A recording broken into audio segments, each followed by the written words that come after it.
തൃശൂർ കൊടുങ്ങല്ലൂരിൽ വഖഫ് സ്വത്ത് തട്ടിയെന്ന പരാതിയിൽ ജമാഅത്തെ ഇസ്ലാമിക്കെതിരായ കൂടുതൽ തെളിവുകൾ. ഷാനവാസും സംഘവും തട്ടിപ്പ് നടത്തിയത് വഖഫ് നിയമങ്ങൾ അട്ടിമറിച്ച് പള്ളിയുടെ പേരിനോട് സാദൃശ്യം തോന്നുന്ന ട്രസ്റ്റ് രൂപീകരിച്ച് പണം വകമാറ്റി.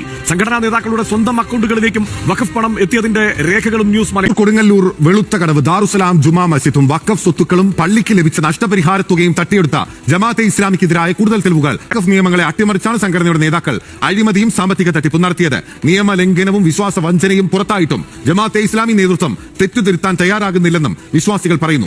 വെളുത്തകടവ് ദറുസലാം ജുമാ മസ്ജിദ് കേന്ദ്രീകരിച്ച് നടത്തിയ അഴിമതിക്കും സാമ്പത്തിക ക്രമക്കേടുകൾക്കും പുറമെ ഗുരുതരമായ നിയമലംഘനവും ജമാഅത്തെ ഇസ്ലാമിക്ക് കീഴിൽ നടന്നുവെന്ന് വ്യക്തമാക്കുന്നതാണ്.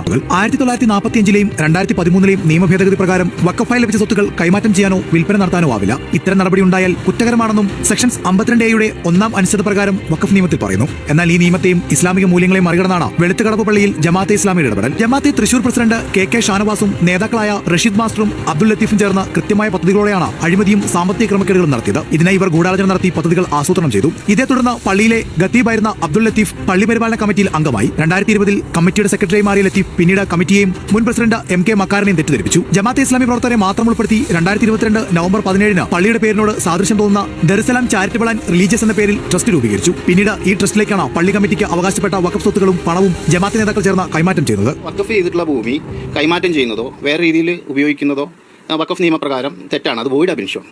അതായത് അത് കൊടുക്കുമ്പോൾ തന്നെ അത് അസാധുവാണ്. അതിനുശേഷമുള്ള കാര്യങ്ങളൊന്നും ഇതിലെ ഒരു തർക്കമുള്ള കാര്യങ്ങളല്ല. അത് വോയിഡ് അബിൻഷയാണ്. അത് സ്ഥാപിച്ച് കിട്ടുക എന്നുള്ളതാണ് ഇതിൽ ഏറ്റവും ആദ്യത്തെ കാര്യം. ആദ്യത്തെ കാര്യം സ്ഥാപിച്ച് കിട്ടി കഴിഞ്ഞാൽ തന്നെ ബാക്കിയുള്ള കാര്യങ്ങൾക്കൊന്നും പ്രസക്തിയില്ല.